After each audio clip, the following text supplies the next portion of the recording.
Dr. Seuss's Sleep Book. The news just came in from the county of Keck that a very small bug by the name of Van Vleck is yawning so wide you can look down his neck. This may not seem very important, I know, but it is, so I'm bothering telling you so. A yawn is quite catching, you see, like a cough. It just takes one yawn to start other yawns off. Now the news has come in that some friends of Van Vleck's are yawning so wide they can look down their necks. At this moment, right now, under 7 more noses, great yawns are in blossom, they're blooming like roses. The yawn of that one little bug is still spreading. According to latest reports, it is heading across the wide fields, through the sleepy night air, across the whole country toward every which where, and people are gradually starting to say, "I feel rather drowsy. I've had quite a day." Creatures are starting to think about rest. 2 biffer bomb birds are now building their nest. They do it each night, and quite often I wonder how they do this big job without making a blunder. But that is their problem, not yours and not mine. The point is, they're going to bed, and that's fine. Sleep thoughts are spreading throughout the whole land.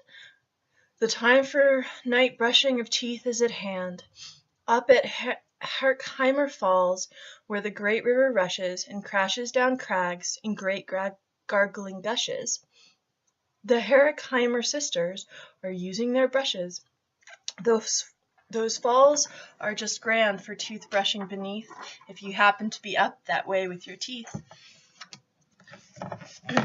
The news just came in from the castle of Krupp that the lights are all out and the drawbridge is up. And the old drawbridge drawer just said with a yawn, "My drawbridge is drawn, and it's going to stay drawn till the milkman delivers the milk about dawn.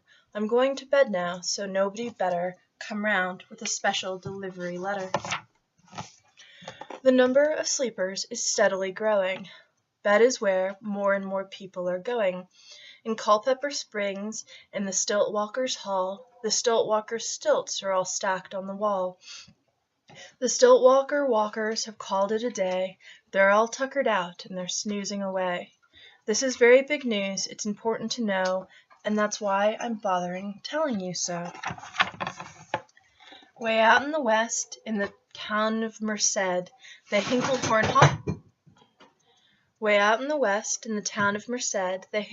Honking Club just went to bed.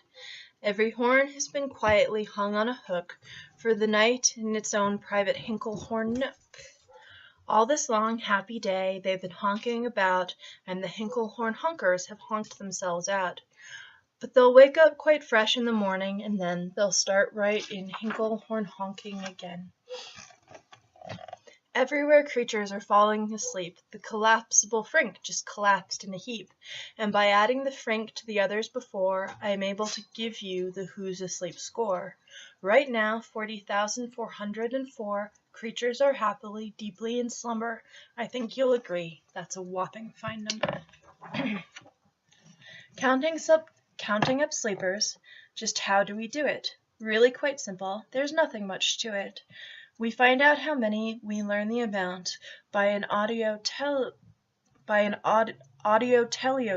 count.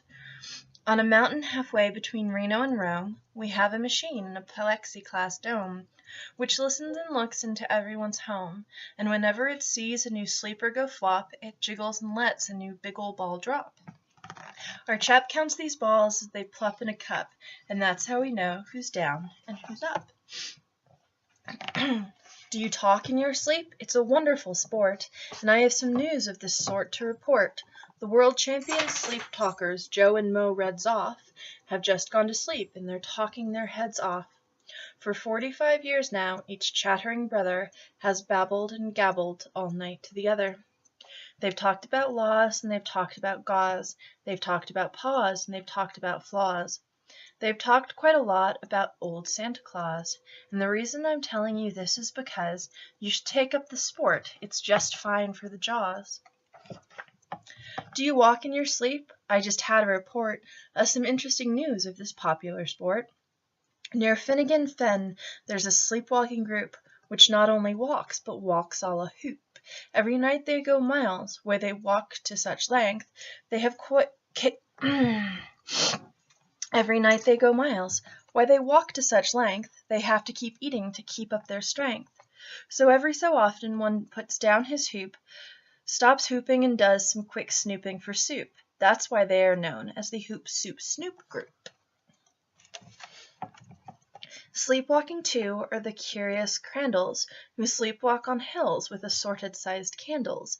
The crandalls walk nightly in slumbering peace, in spite of slight burns from the hot, dripping grease.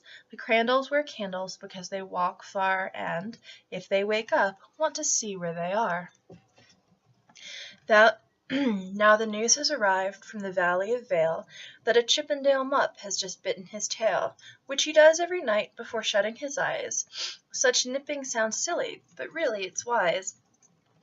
He has no alarm clock, so this is the way he makes sure he'll wake up at the right time of day. His tail is so long he won't feel any pain, till the nip makes the trip and gets up to his brain. In exactly 8 hours, the Chippendale Mupp will at last feel the bite and yell, "Ouch!" and wake up. And Mr. and Mrs. J. Carmichael Cox have just gone to bed near the town of Fort Knox, and they, by the way, have the finest of clocks. I'm not at all sure that I quite understand just how the thing works with that one extra hand, but I do know this clock does one very slick trick. It doesn't tick-tock. How it goes is tock-tick. So with ticks in its talker and talks in its ticker, it saves lots of time, and the sleepers sleep quicker. What a fine night for sleeping! From all that I hear, it's the finest night for sleeping in many a year. They're even asleep in the Zeeback Motel, and people don't usually sleep there too well. The beds are like rocks, as everyone knows. The sheets are too short, they won't cover your toes. So if people are actually sleeping in there, it's a great night for sleeping. It must be the air. It's a great night for snores. I just had a report of some boys who are tops in this musical sport. The snortiest snores in all our fair land are Snorter McPhail and his Snore-a-Snort band. This band can snore Dixie and Old Swanee River, so loud it would make 40 elephants shiver. The loudest of all is the boy McPhail. He snores with his head in a 3-gallon pail. So they snore in a cave 20 miles out of town. If they'd snored closer in, they would snore the town down. Do you know who's asleep out in Funa Laguna? 2 very nice Funa Laguna baboona. We've added them into our Who's Asleep count, which has grown to a really amazing amount. Exactly 8,808 creatures are sleeping now. Isn't that great? A Jed is in bed, and the bed of a Jed is the softest of beds in the world, it is said. He makes it from pom-poms he grows on his head, and he sleeps right now on the softest of fluff, completely exhausted from growing the stuff. The news has come in from the district of Doft that 2 oft are asleep, and they're sleeping aloft. And how are they able to sleep off the ground? I'll tell you, I weighed one last week, and found that an oft is so light he weighs minus a pound. A moose is asleep, he's dreaming of moose drinks. A goose is asleep, he's dreaming of goose drinks. That's well and good when a moose dreams of moose juice, and nothing goes wrong when a goose dreams of goose juice. But it isn't too good when a moose and a goose start dreaming they're drinking the other one's juice. Moose juice, not goose juice, is juice for a moose, and goose juice, not moose juice, is juice for a goose. So when goose gets a mouthful of juices of moose, and moose gets a mouthful of juices of goose, they always fall out of their beds screaming screams. So I'm warning you now, never drink in your dreams. Speaking of dreaming, I think you should note that the Bubble Tub Club is now dreaming afloat. Every night they go dreaming down the Bubble Tub Creek, except for one night every 3rd or 4th week, when they stop for repairs because their bubble tubs leak. But tonight they're afloat, full of dreams, full of bliss, and that's why I'm bothering telling you this. At the fork of a road in the Vale of Vadvode, 5-foot weary salesmen have laid down their load. All day they've raced round in the heat at top speeds, unsuccessfully trying to sell Ziffers off seeds, which nobody wants because nobody needs. Tomorrow will come, they'll go back to their chore, they'll start on the road, Ziffers offing once more, but tonight they've forgotten their feet are so sore, and that's what the wonderful night-time is for. Everywhere creatures have shut off their voices, they've all gone to bed in the beds of their choices. They're sleeping in bushes, they're sleeping in crannies, some on their stomachs and some on their fannies. They're peacefully sleeping in comfortable holes, some even on soft-tufted barber-shop poles. The number of sleepers is now past the millions, the number of sleepers is now in the billions.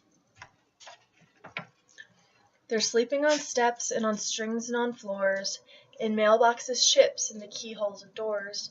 Every worm on a fishhook is safe for the night.